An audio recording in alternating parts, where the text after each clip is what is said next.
Boa noite, igreja. Nós vamos estar dando continuidade à nossa exposição em Efésios, até o retorno do nosso pastor, e a gente vai estar observando a oração que Paulo faz em favor dos irmãos de Éfeso. Efésios, capítulo 1. A oração que Paulo faz aqui vai do versículo 15 até o 23, do capítulo 1 de Efésios. Só que eu não vou trabalhar esse texto inteiro com os irmãos. Eu vou dividir essa oração em duas partes. Hoje eu vou trabalhar uma primeira parte, e no domingo que vem, se Deus permitir, eu trabalharei a segunda parte. Porque é muita informação que Paulo coloca nesses versos, e se eu trabalhar tudo com os irmãos hoje, vou deixar muita coisa de fora. Vai ficar muito vago. Então a gente vai trabalhar hoje só do versículo 15 até o versículo 18, bom? E no próximo domingo vamos dos 19 ao 23. Então você pode estar estudando durante a semana, estar lendo esse trecho das Escrituras, ou estudando a carta de Efésios todo. Efésios capítulo 1, versículo 15. Nós vamos estar lendo até o versículo 23, tá bom? Mas a gente vai trabalhar só metade. Vamos lá. Efésios 1, 15.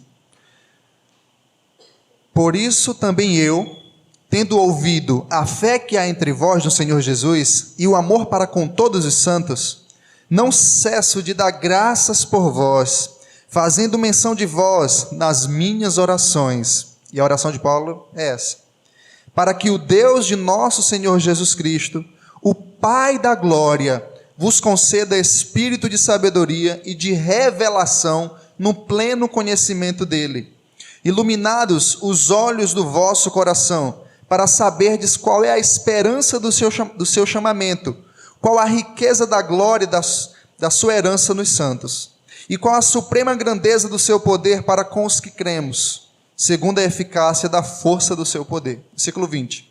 A qual exerceu ele em Cristo, ressuscitando-o dentre os mortos e fazendo sentar à sua direita nos lugares celestiais, acima de todo principado e potestade, e poder, e domínio, e de todo nome que se possa referir, não só no presente século, mas também no vindouro. E pôs todas as coisas debaixo dos seus pés, e para ser o cabeça sobre todas as coisas, o deu à igreja, a qual é o seu corpo, a plenitude daquele que a tudo enche em todas as coisas. Nós vamos, como falei, do versículo 15 só até o 18. Eu li tudo porque essa é a oração de Paulo completa, mas eu vou trabalhar só metade dela. Irmãos, nós temos visto até aqui, nós vimos nos sermões passados, que Paulo inicia se apresentando, identificando o destinatário dessa carta, e ele começa louvando a Deus, ele começa glorificando, dizendo: bendito o Deus Pai, lá no versículo 3.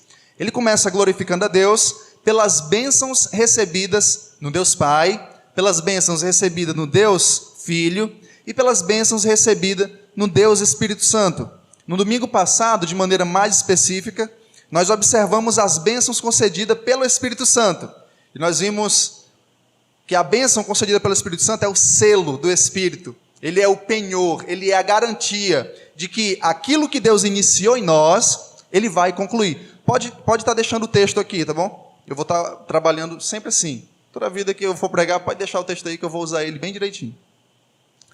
Então, domingo passado a gente viu isso. E esse capítulo 1, ele é dividido nessas duas seções. Do versículo 3 ao 14, Paulo louvando. E do versículo 15 até o 23, é Paulo orando pelos irmãos de Éfeso.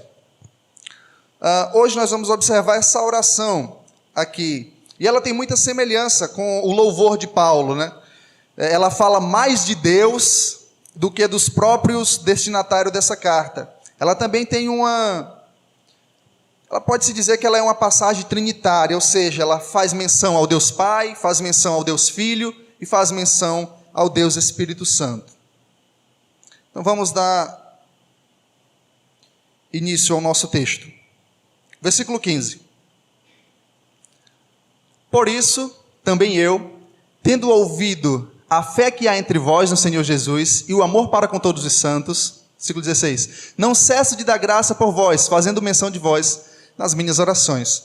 Paulo vai estar orando pelos irmãos, pedindo algumas coisas específicas a Deus, para que Deus venha iluminar, dar entendimento, sabedoria àquela igreja, para que eles entendessem as bênçãos que ele acabou de descrever, do versículo 3 ao 14. Hoje em dia, existe alguns extremos referente às bênçãos concedidas por Deus. Um dos extremos é aquela pessoa que acredita que tem certeza de que já recebeu todas as bênçãos em Cristo, e ela fica meio apática. Eu já recebi todas as bênçãos mesmo, então eu não tenho muita necessidade de eu buscar mais, já tenho tudo. E é verdade, nós temos tudo o que precisamos. Contudo, o fato de sabermos essa verdade não pode deixar-nos parado. O fato de sabermos que em Cristo nós temos todas as coisas não pode deixar-nos apático. Essa é uma primeira coisa que nós precisamos evitar. A segunda coisa é aquelas pessoas que constantemente buscam bênçãos novas bênçãos. Elas não enxergam aquilo que elas possuem. Elas não sabem o quão rico elas são. Eu digo nessa noite, como eu já disse anteriormente, nós somos o povo mais rico da face da terra. O que nós precisamos é que Deus abra os olhos do nosso coração, Deus nos conceda iluminação para que nós nos atentamos para as bênçãos que Ele nos concedeu em Cristo Jesus. No versículo 15, a forma que Paulo fala, deixa o texto. Versículo 15, a forma que Paulo fala, parece que ele não conhece a igreja, parece que ele não tem muita intimidade com a igreja. Observa, por isso também eu, tendo ouvido a fé de vocês, ou seja, parece que Paulo não tem muita intimidade com a igreja de Éfeso. Contudo, nós sabemos que Paulo tinha muita intimidade, já que ele foi pastor da igreja de Éfeso por 2 anos. Vocês lembram lá de Atos? Paulo, ele funda essa igreja, ele pastoreia essa igreja por alguns anos. Então, por que Paulo trata a igreja como se ele não tivesse muita intimidade? Tipo, eu ouvi falar da fé de vocês. Na verdade, você lembra que Paulo, quando escreveu essa carta, ele estava preso em Roma. E já fazia mais ou menos uns 5 anos que ele não estava lá na igreja de Éfeso. Durante esse tempo, muitas pessoas novas chegaram. E Paulo, é por isso que Paulo se dirige à igreja assim: eu ouvi falar da fé de vocês, ou seja, é bom saber que vocês ainda permanecem naquilo que foi ensinado para vocês. Lembra que Paulo tinha uma prisão domiciliar em Roma, na sua primeira prisão. Não era aquela prisão num buraco, numa masmorra. Por mais que tivesse um soldado constantemente com ele, era uma prisão domiciliar. E ele poderia receber visitas, poderia receber irmãos lá, para lhe dizer como estava o progresso das igrejas que ele fundara na Ásia Menor. Então, obviamente, Paulo recebe alguém lá em Roma e que fala a respeito da fé dos irmãos. Isso alegra muito Paulo. Mas o motivo por qual Paulo fala como se não conhecesse a igreja, como se não tivesse muita intimidade, é porque o tempo havia passado e muitos irmãos novos haviam entrado ali, haviam mudado ali. E as notícias que Paulo recebe, né? Qual a notícia que Paulo recebe? Também tenho ouvido a fé que há entre vós no Senhor Jesus e o amor para com todos os santos. As notícias que Paulo recebe são notícias boas. Quando vão os irmãos lá em Paulo, alguns dão notícias meio amargas. Por exemplo, dizem que a igreja de Colossos está surgindo uma heresia terrível. Contudo, quando vai se referir à igreja de Éfeso, as notícias são boas. Olha, Paulo, a igreja que você trabalhou durante vários anos, a igreja que você se dedicou, a igreja da qual você foi o pastor, está firme. A igreja ainda permanece na fé e a igreja ainda permanece no amor. As notícias são ótimas, são boas notícias. Essa fé é a fé de crer mesmo, né? Porque quando você vai ler a Bíblia, você vai ver mais ou menos duas identificações de fé, né? Você vai ver aquela fé que é crer e vai ver a fé que é um conjunto de doutrinas. Aquela fé que Judas fala é um conjunto de doutrina. Essa fé é a fé de acreditar, de confiar. E essa fé não fica apenas no campo subjetivo, mas ela vai para o campo objetivo, ou seja, o amor para com todos os santos. Ela fica evidente no amor. Não adianta nós dizermos que temos fé subjetiva se isso não se evidencia no fato de amarmos todos os santos. E todos os santos aqui não é aquele todos os santos da Igreja Católica, tá bom? Todos os santos aqui é os cristãos redimidos, os cristãos salvos pela graça de Deus. Então Paulo recebe notícias boas. Versículo 16. E isso alegra muito o coração de Paulo. Ele diz, olha, eu não cesso de dar graças por vós, fazendo menção de vós nas minhas orações. Por que que isso enche... Por que que Paulo está alegre? Por que que Paulo agradece por aqueles irmãos? E o motivo que alegra o coração de Paulo são dois motivos. O primeiro motivo é o comecinho do versículo 15. Volta só o versículo 15 aí. Por isso o quê? Pelo que ele acabou de descrever, do versículo 3 ao 14. O que é que ele fala do versículo 3 ao 14?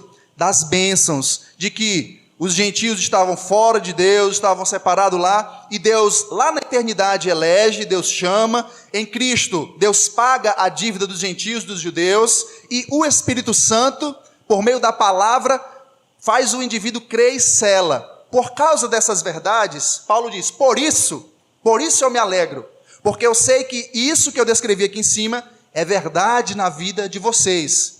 O outro motivo é porque ele ouviu que os irmãos a qual ele tinha evangelizado há muito tempo estavam firmes na fé. O motivo que alegra o coração de Paulo são dois. O primeiro é pelas verdades que ele descreveu do versículo 3 ao 14, de que isso era realidade na vida dos seus leitores. E o segundo motivo é que os irmãos ainda permanecem firmes na fé e no amor.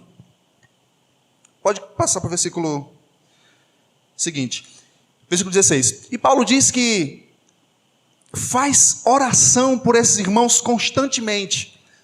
É interessante dizer que, como eu falei no início, Paulo estava preso. Mas mesmo assim, ele orava, e ele não só orava uma vez por semana, ou ele não orava no culto de oração nas quartas-feiras, ou só uma vez no mês. Mas qual a linguagem que Paulo utiliza aqui? Não cesso. Paulo gostava de orar. Paulo via a oração como um ministério essencial para o avanço. Paulo via a oração como uma arma poderosíssima e eficaz na edificação da igreja. Ele não cessava de orar pelos irmãos, dando sempre graça, agradecendo a Deus pela vida deles. O fato de saber que os irmãos estavam firmes na fé enchia o coração de Paulo de alegria. Paulo estava preso e mesmo assim ele não colocava tropeços para orar pelos irmãos. Porque hoje o que muitos de nós queremos é apenas um pezinho para não orarmos. Por exemplo, eu estou muito cansado, fadigado no meu serviço. Cara, eu estou tão cansado que eu só quero deitar e dormir. Aí quando é 2 horas a gente está lá no telefone. Paulo não era esse indivíduo. Não era um indivíduo que colocava dificuldades para orar, não colocava empecilhos para orar, não colocava barreiras para orar. Ele poderia muito bem dizer assim, eu não vou estar orando direto não, porque eu não tenho privacidade. Esse soldado romano aqui não sai da minha cola. Como é que eu vou ficar a sós com Deus? Como é que eu vou orar se esse soldado não me deixa? Porque a prisão de Paulo era dessa natureza. O soldado ficava com ele constantemente. E Paulo poderia muito bem dizer, como é que eu vou orar? Eu não tenho um momento a sós com Deus, esse soldado aqui na minha cola direto. Contudo, Paulo não faz isso. Ele diz que não cessava, ele não parava. Agora aqui é claro, que não significa que Paulo toda hora, andando direto, de manhã até a noite, ele orava pelos irmãos de Éfeso. Contudo, é de que todo dia, incessantemente, toda vez que Paulo ia orar, ele lembrava dos irmãos de Éfeso. Não só dos irmãos de Éfeso, mas das igrejas da Ásia Menor. Paulo orava por aqueles irmãos. Paulo enxergava a intercessão como um ministério vital na vida da igreja e na vida de cada membro em particular. Mesmo Paulo estando preso, mesmo Paulo sendo seguido por um soldado constantemente, ele não cessava de dar graças a Deus, de orar, de interceder pelos irmãos, porque a intercessão na igreja é um ministério, E aqui vai algumas aplicações para nós. Primeiro, não existe motivos para não orarmos. Não existe. Eu sei que orar cansa. Eu já falei isso em sermões passados. Orar cansa. Se você quer ter sono, se você está com insônia, se ajoelhe. No instante o sono vem. Ou vai ler a Bíblia por uns 5 minutinhos. instante o sono vem, orar cansa, contudo nós não temos desculpas, não é tempo que nos falta, é desejo que nos falta. Não é tempo, não é força, mas é a vontade que nos falta. Nós não temos motivos para não orarmos, porque Paulo estava preso, Paulo estava com um cara na sua cola, Paulo estava numa situação complicadíssima e ele incessantemente orava pelos irmãos. Nós não temos motivos para não orarmos. O que nos falta é desejo de orarmos. Esse é o problema. Segunda coisa, nós não devemos ser egoístas nas nossas orações. Quando você for orar, não seja egoísta. Não lembre só de você. Não lembre só dos seus problemas. Não lembre só da sua carga. Eu sei que no mundo nós teremos aflições. E isso irá entristecer muito os nossos corações. Às vezes nós chegamos em casa triturado, mastigado, do emprego estressado, complicações com os filhos, com a esposa, com o esposo, com o patrão, com a patroa, com tudo. Não seja egoísta nas suas orações, porque Paulo, mesmo preso, ele não diz assim, Senhor, me liberta, me livra dessas cadeias. Ele ora por ele aqui nessa oração, é por ele que ele está orando? Ele ora pelo outro. Não seja egoísta nas suas orações, lembre-se dos seus irmãos também, procure saber qual a situação que ele se encontra.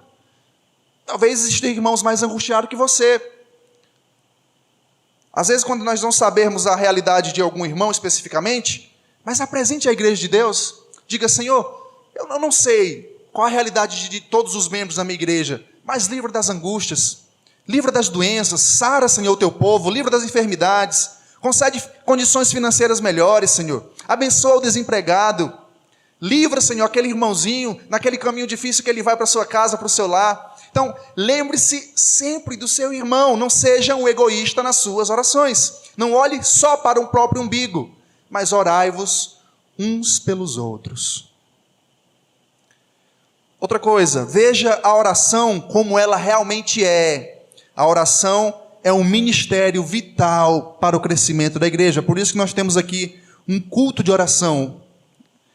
O culto de quarta-feira é aquele momento que você se reúne com os irmãos para orar uns pelos outros. Uns pelos outros. A oração é um ministério vital para o crescimento da igreja. Uma igreja que não ora é uma igreja fraca. Uma igreja que não ora é uma igreja que não enxerga beleza no falar com Deus. Uma igreja que não ora, ela não enxerga virtude em Deus. É uma igreja morna. É uma igreja cheia de si. A oração é um ministério vital. A pregação é um ministério importantíssimo. Contudo, a oração é um ministério tão importante quanto. Orar uns pelos outros é um ministério importantíssimo. Isso você não pode delegar somente para um líder, para algo dessa natureza. Você faz parte desse ministério. Esse ministério Deus confiou a você. É o seu dever, é o seu ministério orar uns pelos outros. E não somente por si, mas orar uns pelos outros. Esse ministério é seu. Orai uns pelos outros. Última aplicação nesse ponto. Orem sempre uns pelos outros, mas também orem com os outros. Orem uns pelos outros, mas também orem com os outros. A oração sozinho é ótimo, é boa. Inclusive, ela é a expressão. Aquilo que você é em público é a expressão daquilo que você é no secreto. Mas a Bíblia também encoraja a oração mútua, a oração coletiva. A Bíblia encoraja. Orai uns pelos outros, orai com os outros. A Bíblia encoraja a comunhão com os irmãos. Não descarte essa parte da vida cristã. Orar com os outros também é importante, porque é na oração uns pelos outros ali, no desabafo, que nós somos fortalecidos. É naquela conversa de quarta-feira que nós somos fortalecidos muitas vezes. Eu muitas vezes já fui fortalecido demais, já fui abençoado demais. Quando nós compartilhamos nossos problemas, nossos fardos uns com os outros, e oramos uns pelos outros. Não somente ore pelos outros, mas ore com os outros. Isso é, no versículo 15 e 16, é Paulo dizendo que ora pelos irmãos, que não cessa de dar graça, porque eles estão firmes, porque eles foram abençoados com toda sorte de bênção. Isso enche o coração de Paulo de alegria. E agora, a partir do versículo 17, nós vamos entrar no conteúdo da oração de Paulo. Paulo orava por aqueles irmãos. Mas o que Paulo pedia para aqueles irmãos? Será que Paulo pedia um emprego para aqueles irmãos? Será que Paulo pedia más condições financeiras? Será que Paulo estava pedindo para que Deus abençoasse mais e mais aqueles irmãos com saúde, com algo dessa natureza? Vamos ver o que Paulo pedia para aqueles irmãos. Vamos lá. Versículo 17. O pedido de Paulo é esse aqui, ó. Para que o Deus de nosso Senhor Jesus Cristo, o Pai da glória, vos conceda espírito de sabedoria e de revelação no pleno conhecimento dele. Vamos destrinchar isso aqui. Vamos entender o que Paulo está dizendo aqui. Mas é interessante como ele inicia isso aqui. Ele diz, como ele se dirige a Deus? Para que o Deus de nosso Senhor Jesus Cristo, o Pai da glória. Aqui Paulo faz uma distinção definitiva do cristianismo e do judaísmo. Enquanto nós cristãos acreditamos que existe só um Deus, os judeus também acreditam. Contudo, quando nós lemos o Antigo Testamento a partir do Novo, nós vemos que Deus, Yahvé, no Antigo Testamento, não é somente Deus Yahvé, ele é Pai de nosso Senhor Jesus Cristo. E essa é a diferença primordial entre nós e os judeus, entre aqueles irmãos de Éfeso e os judeus que ainda ficavam no judaísmo. É que que Deus é Pai de nosso Senhor Jesus Cristo. E aqui no Pai da Glória, ele usa um hebraísmo, que é o Pai glorioso. Pode ser traduzido dessa forma. Inclusive, algumas traduções traduzem assim: o Pai glorioso de nosso Senhor Jesus Cristo. O que é que Paulo está pedindo aí? Ele diz que quer que Deus, o Pai glorioso de nosso Senhor Jesus Cristo, conceda espírito de sabedoria e de revelação no pleno conhecimento dele. Será que Paulo está dizendo aí? Alguns, e como diz o próprio texto, vai dizer que o que Paulo está dizendo aqui está pedindo para que Deus conceda à igreja uma disposição mental, espiritual, para entender a verdade revelada. Uma disposição mental, uma revelação para que Deus abençoe o intelecto dos irmãos para entender a verdade revelada. É o que o próprio texto dá a entender. Contudo, eu penso que aqui, Paulo está falando, quando fala desse espírito aí, ó, que o Pai da glória vos conceda espírito de sabedoria, e eu vou aqui contra a maré, eu creio que aqui possa ser uma referência ao Espírito Santo. Eu sei que você sabe daquela regra que, se está com E minúsculo, é o espírito do ser humano. Contudo, no grego não existe E minúsculo e E maiúsculo. Tudo é E. Não existe. O espírito, a mesma palavra pode se referir ao espírito humano, pode se referir ao espírito do anticristo e ao Espírito Santo. Os tradutores, quando traduzem a palavra espírito, eles, por acreditar que aqui se refere ao espírito humano, colocam com E minúsculo. Mas eu acredito que aqui possa ser Paulo está pedindo para que Deus dê o Espírito Santo, no sentido de que ele venha como mestre, como um tutor, como um mentor, como um guia para entender as verdades reveladas. Eu penso dessa forma.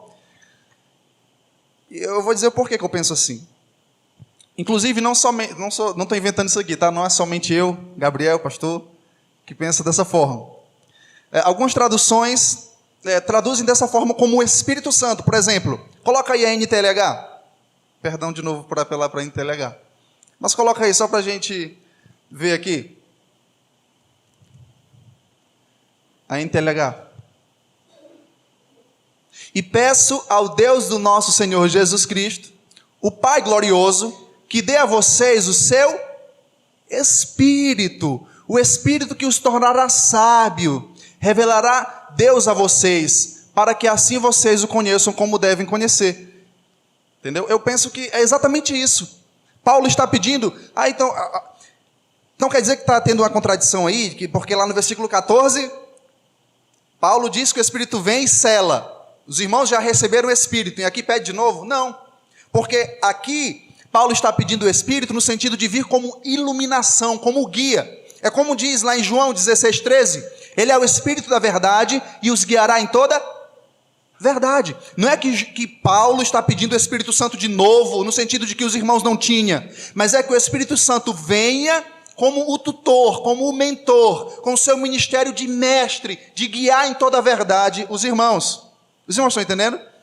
Eu penso que esse Espírito aqui seja uma referência ao Espírito Santo de Deus. Eu sei que algumas traduções traduzem como Espírito humano, como um estado mental de iluminação. Mas eu penso que Paulo está pedindo o Espírito Santo no seu ministério de mestre, de clarear a mente dos irmãos.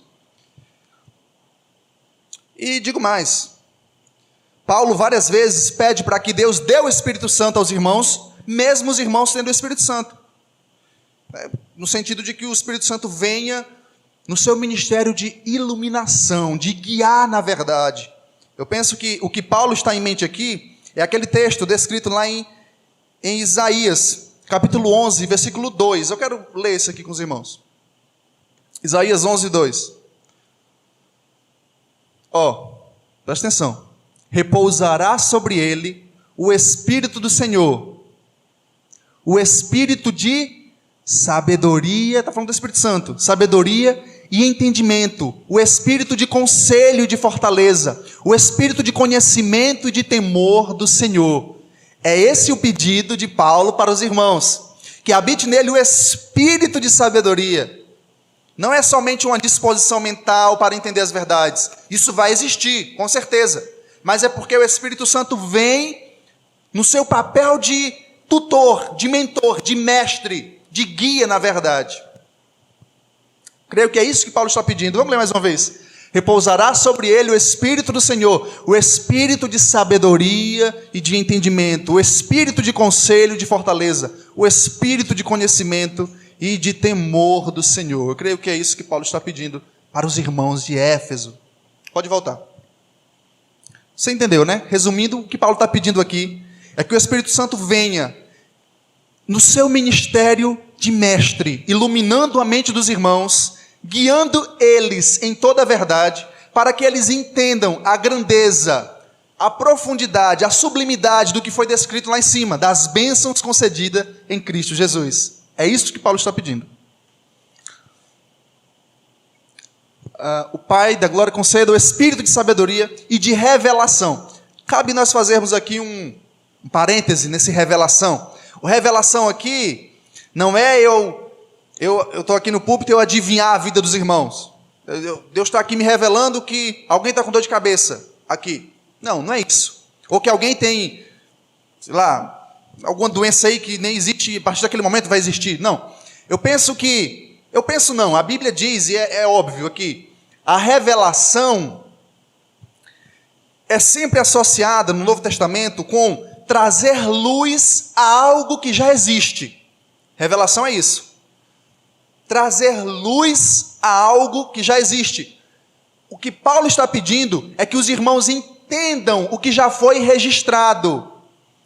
Se eu orasse por vocês hoje pedindo isso aqui, era basicamente assim: Senhor, abençoa a igreja para que eles entendam o que lê. Está entendendo? É isso que Paulo está pedindo. Senhor, abençoa a igreja para que o Teu Espírito Santo venha no ministério de mestre, de tutor, de mentor, de guia na verdade, e que eles entendam as verdades reveladas. Porque revelação tem a ver com trazer luz a algo que já existe. Nem sempre revelação está associado à concepção de algo novo, de algo que não existe.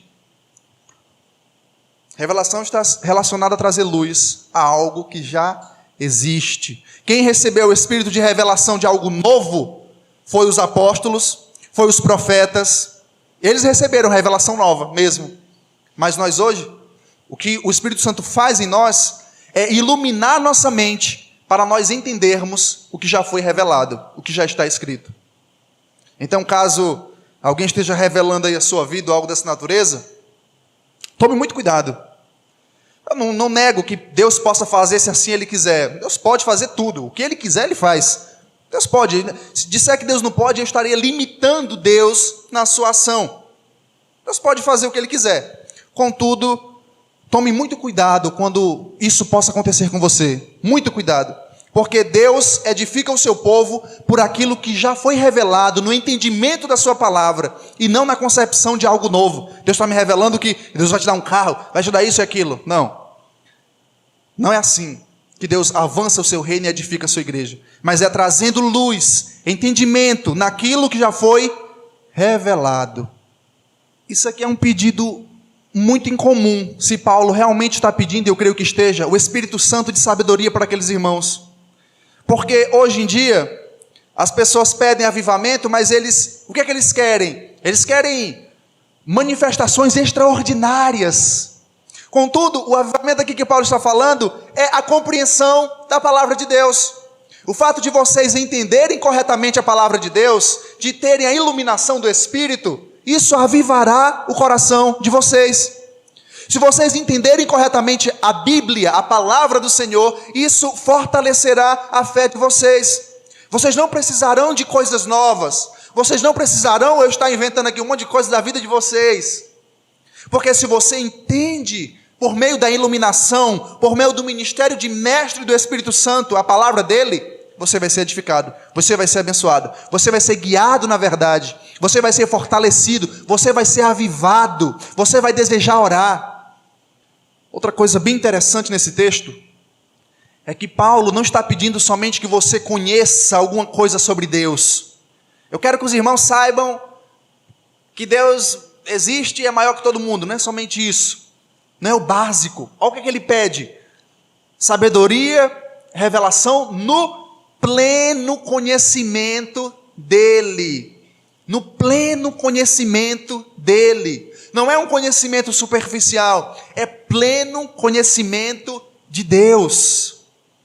E essa palavra conhecimento, o conhecer aqui, é bem interessante, porque ele está carregado do significado do Antigo Testamento. É aquela ideia de saber verdades a respeito de alguém, mas também o conhecer é aquela ideia de intimidade, de laços. Você lembra como é que conhecer era dito no Antigo Testamento? Por exemplo, Adão conheceu Eva. É claro que aqui não é isso, mas carrega esse significado de intimidade. Intimidade. O que Paulo está pedindo é que o Espírito Santo venha, ilumine a mente dos irmãos e façam eles conhecer plenamente o Senhor, para que eles cresçam em intimidade com Deus. É isso. É isso. Podemos fazer algumas considerações em cima desse texto. Como eu já falei antes, esse pedido é bem diferente dos pedidos que nós ouvimos hoje. Os pedidos que nós ouvimos hoje é para que o Espírito Santo venha e ele balance a igreja, quebre cadeiras e faça isso e aquilo. Mas o pedido de Paulo é que o Espírito Santo venha iluminando a mente dos irmãos, para fazer entender a palavra revelada. É muito diferente dos pedidos que nós vemos hoje em dia por aí. Outra coisa é que todo conhecimento de Deus, ele tem a finalidade de aumentar a nossa intimidade com Deus. Lembra do significado da palavra conhecer? Sempre está carregado de intimidade. Todo conhecimento de Deus não é para eu arrotar conhecimento, arrotar verdades ou algo dessa natureza, mas todo conhecimento de Deus é para me fazer crescer em intimidade com Deus. Não caia naquela mentira de que a teologia ela esfria o crente ou ela afasta o crente de Deus. Não. Quanto mais eu sei de Deus, mais de Deus eu vou querer saber. Quanto mais eu conheço do meu Criador, do meu Redentor, mais eu me deleitarei nas suas verdades. Quanto mais eu conheço de Deus, eu vou orar de maneira correta, eu vou saber amar os irmãos, eu vou saber educar os filhos, eu vou saber amar a esposa, eu vou saber amar o esposo, eu vou saber me portar no meu trabalho, eu vou saber todas essas áreas, eu vou crescer. Quanto mais eu sei da palavra de Deus, eu vou crescer. Essa ideia de que a palavra de Deus ela apaga o crente, que conversa é essa, meu irmão? Se a palavra apagasse o cristão, então por que Paulo ora para que o espírito de iluminação venha, para que os irmãos entendam a palavra? Outra coisa, por via de regra, Deus não guia o seu povo por meio de revelações extraordinárias, como eu já falei antes, mas Ele guia pelo conhecimento, pelo entendimento daquilo que nós já temos. Deus guia a sua vida por isso aqui, ó. Quando você entende isso aqui, você pode tomar a decisão correta, Quando você entende isso aqui, você trilha o caminho correto. Você não espere receber um revelamento de falsos profetas para você tomar uma decisão, para você ser guiado nisso ou naquilo. Mas seja guiado pela palavra de Deus. Seja guiado pela palavra de Deus. É assim que Deus guia o seu povo. Sem essa iluminação, irmãos, que Paulo está pedindo aqui, nós não iremos nos apropriar das verdades reveladas. Você pode até entender o que eu estou dizendo aqui. Você pode até ter entendido as bênçãos que eu preguei domingos passados, mas você não se apropria delas. Você não enxerga elas. Você não desfruta dessas realidades. Você está entendendo? Sem essa revelação, sem essa iluminação do Espírito nas nossas mentes, em nossos corações, você pode até entender o que eu estou dizendo, mas você não se apropria dessas verdades. Você não se apropria dessas verdades. Você entende, mas você não se apropria. Você não desfruta, você não abraça essas realidades. Porque para abraçar essas realidades, é necessário a iluminação do Espírito Santo. Você vai enxergar as coisas como realmente são. Você vai enxergar o fato de Deus eleger como bênção. Você vai enxergar o fato de Deus guardar a sua segurança, a sua salvação como bênção. Você entendeu, mas você não vive, não desfruta essas realidades. Sem a iluminação do Espírito, nós não iremos nos apropriar dessas verdades reveladas. Continua o nosso texto. Iluminando os olhos do vosso coração. É a mesma coisa. O que Paulo está falando no versículo 17 é que ele usa outra linguagem. É claro que coração não tem olho. É uma figura de linguagem. O que Paulo está dizendo aqui? Quando a Bíblia fala de coração, não é o teu coração de sangue que pulsa. Coração se refere ao mais íntimo do ser, do coração, do íntimo do ser humano. Das entranhas, do mais íntimo. Aquilo que ninguém esquadrilha, só Deus sabe de tudo. A completude do teu ser. Isso é o teu coração. Quando Paulo diz que Deus ilumine os olhos do seu coração, é para que Deus traga um entendimento, assim como foi descrito no versículo 17. É a mesma coisa, só que Paulo utiliza outras palavras aqui. Agora, para que Paulo pede essa iluminação? Vai dizer agora. Vamos ler do versículo 17 para a gente pegar aqui o fio da meada. Vamos lá. Para que o Deus de nosso Senhor Jesus Cristo, o Pai da glória, vos conceda espírito de sabedoria e de revelação no pleno conhecimento dele. Pode continuar. Iluminando os olhos do vosso coração. Para quê, Paulo? Para saberdes qual é a esperança do seu chamamento, qual é a riqueza da glória da sua herança nos santos. Paulo diz, eu quero que ele ilumine a mente de vocês, ilumine o coração de vocês, para vocês entenderem duas realidades. E que Paulo já falou dessas duas realidades. Paulo falou lá em cima. É por isso que pregação expositiva é tão importante. Porque você não vai entender isso aqui se você não entender o texto anterior. Se você não estudou as bênçãos, você não vai entender isso aqui. Você vai pegar assim de maneira bem vaga. E Paulo diz, olha, eu quero que Deus lhe conceda iluminação, entendimento, para você entender, para você se apropriar de duas coisas específicas. Primeira, a esperança do seu chamamento. Paulo vai falar de três coisas, né? No versículo 19, ele vai falar do poder que Deus exerceu em nós. Isso eu vou deixar para domingo que vem, porque é muita coisa. Mas vamos tratar essas duas coisas. Primeiro, a esperança do chamamento. Paulo diz, eu quero que Deus ilumine a mente de vocês, para que vocês entendam sobre a esperança do chamamento. O que é isso? O que é que Paulo está falando? Esperança do chamamento? Vamos ver o que é que isso significa. Esperança do chamamento, chamado, remete a início, começo. O Deus Pai elege, o Filho paga o preço exigido, e o Espírito Santo, por meio da verdade, nos faz crer e nos sela. Deus nos chamou, Deus nos salvou. E qual é essa esperança do chamamento? É que Deus vai cumprir aquilo que Ele falou, que Ele prometeu. Esperança na Bíblia não tem o significado de talvez aconteça, talvez um dia aconteça ou talvez não. Na Bíblia não é isso. Esperança é certeza de que vai acontecer. Certeza. A esperança do chamamento é crer que Deus, com toda a certeza, vai concluir aquilo que Ele começou. Deus salvou você, Deus chamou você, pois Ele vai lhe santificar. Essa luta que você trava contra o pecado, Deus vai conceder graça para você vencer. Deus vai te fazer chegar até lá, porque Ele te chamou. Ele começou. E Ele vai concluir a obra. Deus não para as coisas no meio do caminho. Deus não é aquela pessoa assim, que começa a construir uma casa sem dinheiro, né? Deixa lá a obra parada. Não. Deus começa e Deus termina. Deus conclui. Essa é a esperança do chamamento, é a certeza da salvação, é a certeza de que Deus começa e de que Deus vai concluir a obra. Essa é a esperança do chamamento. E Paulo diz, olha, eu oro para que vocês entendam isso, para que vocês tenham certeza da salvação de vocês, para que vocês tenham esperança de que Deus começa e Deus termina. Deus não para no meio. Tem pregadores aí que diz que se tem processo pode existir aborto de processo no meio, é uma loucura. Se Deus começa, Deus termina. Deus mente? Os planos de Deus, os decretos de Deus podem ser frustrados? Quem já frustrou os decretos de Deus?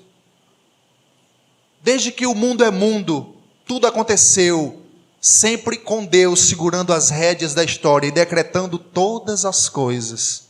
Não pense que nem por um momento as coisas saíram do controle de Deus, nem por um segundo.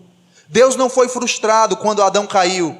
Deus não foi frustrado quando pessoas morrem, quando crianças ficam aí a sós. Deus não é frustrado, Deus sabe de todas as coisas. E por mais que nós não saibamos explicar certas coisas, Deus continua no controle de tudo. De tudo. Ele começou e Ele vai terminar. Eu lhe garanto isso, Ele garante isso. Ele garante isso. Infelizmente, alguns irmãos não têm isso. E é por isso que Paulo ora para que Deus abra os olhos dele, para que Deus abra os olhos do coração, para que eles abracem essas verdades, para que eles se apropriem dessas verdades. Irmãos,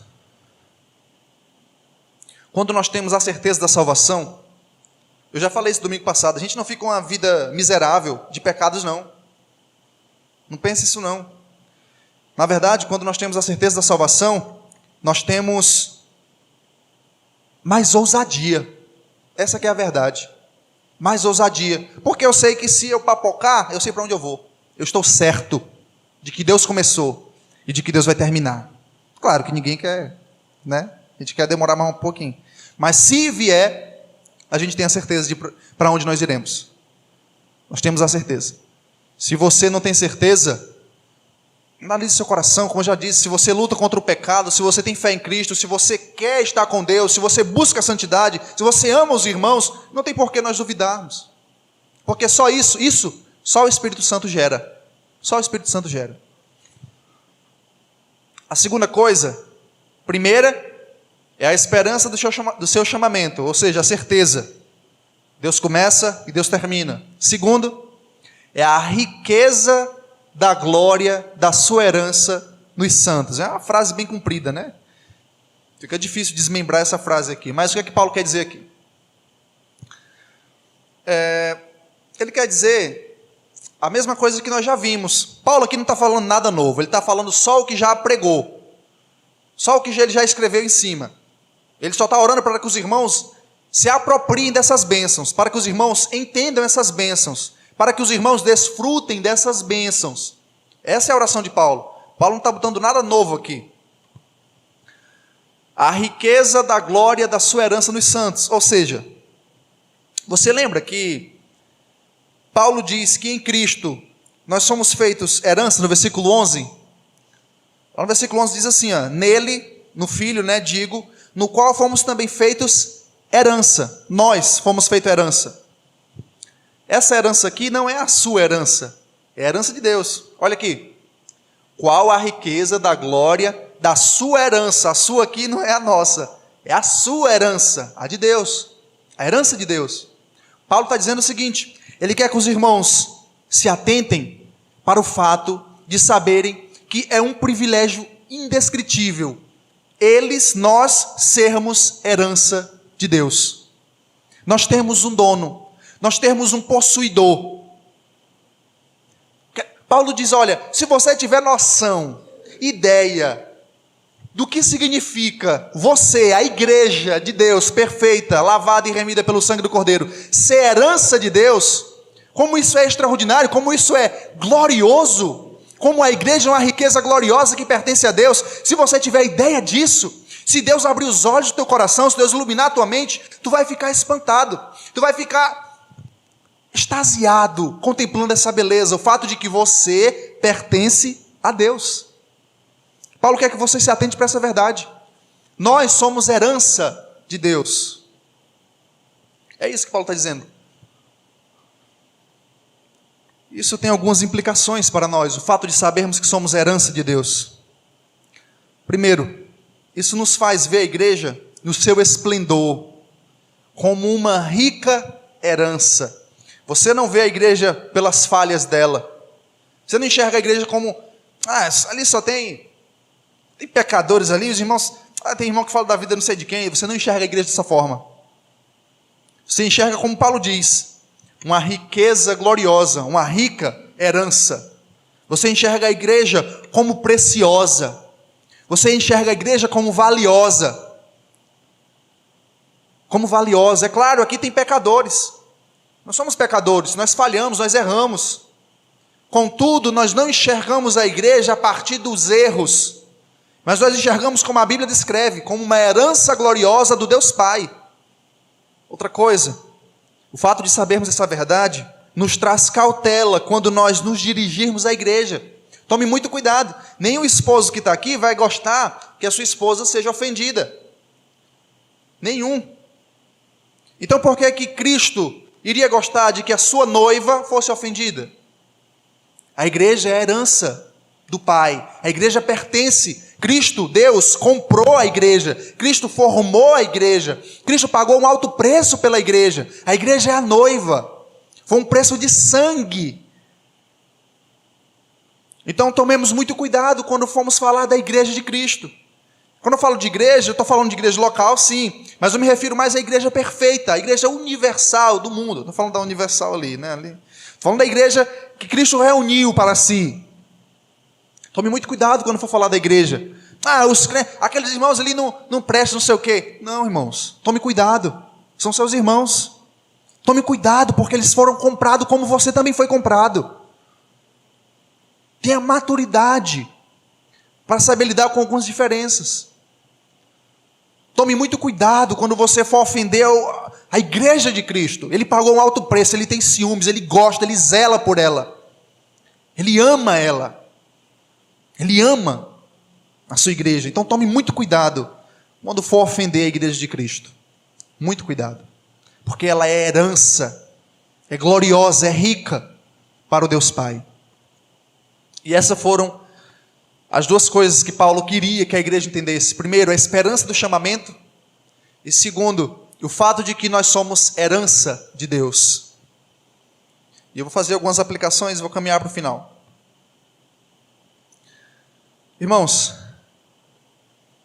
primeiro, orem sempre, independente da circunstância. Orem sempre.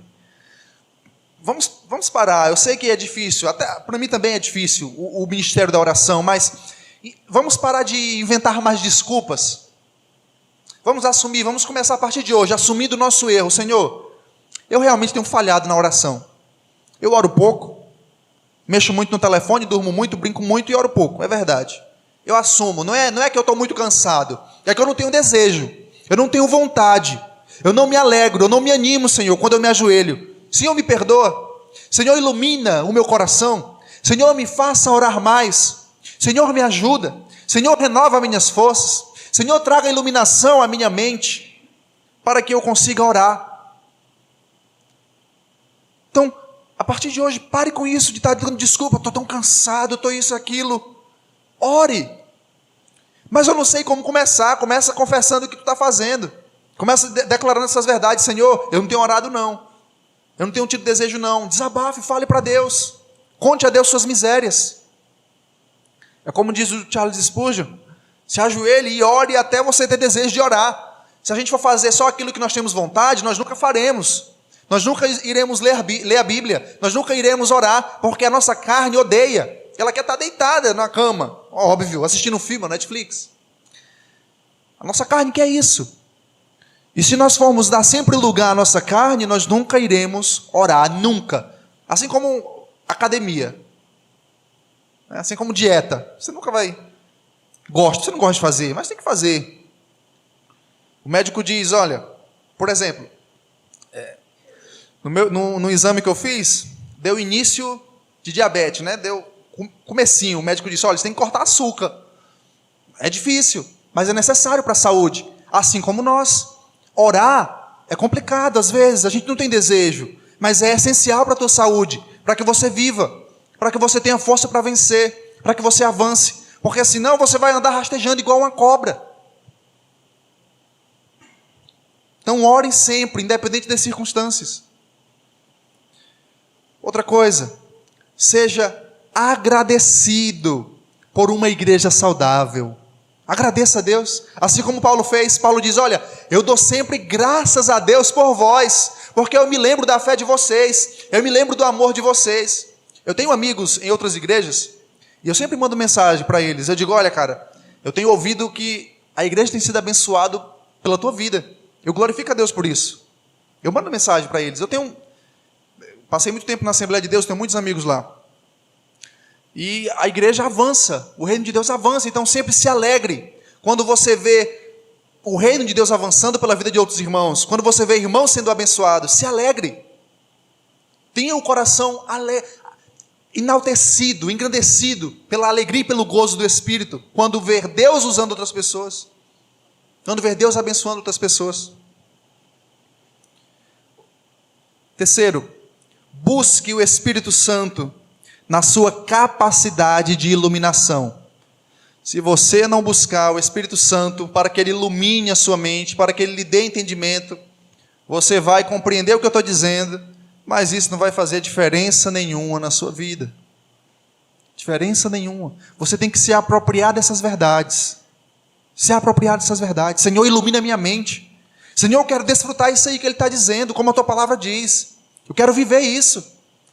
Me dá iluminação, Senhor, me dá capacidade, me dá essa graça. Abre os olhos do meu coração para que eu enxergue aquilo que eu já tenho. Última aplicação. Se apropriem das bênçãos recebidas em Cristo. Se apropriem, irmãos. Se apropriem dessas bênçãos. Caso você não lembre bem, lê de novo, do versículo 3 ao 14. Se aproprie dessas bênçãos. Em Deus, o Deus Pai te elegeu, te predestinou. O Filho pagou o preço, te redimiu, pagou um preço de sangue naquela cruz, te concede fé. O Espírito Santo te guia na verdade, te sela, te garante a salvação, te garante a vida eterna, Ele é o penhor. Se apropria dessas bênçãos. Se aproprie dessas bênçãos. E eu encerro dizendo, enquanto o Espírito Santo não abrir os olhos do nosso coração, nós não veremos grandeza nas coisas de Deus. Você não vai ver. Você não vai ver. Não adianta. Quanto o Espírito Santo não iluminar os olhos do teu coração, você não vai enxergar beleza, grandeza nas coisas de Deus. Não vai. Você vai continuar aí. Você não vai enxergar grandeza. Você não vai enxergar beleza. Não adianta. Não adianta. É como aquela pessoa que é muito rica, mas não sabe. Vive como um mendigo.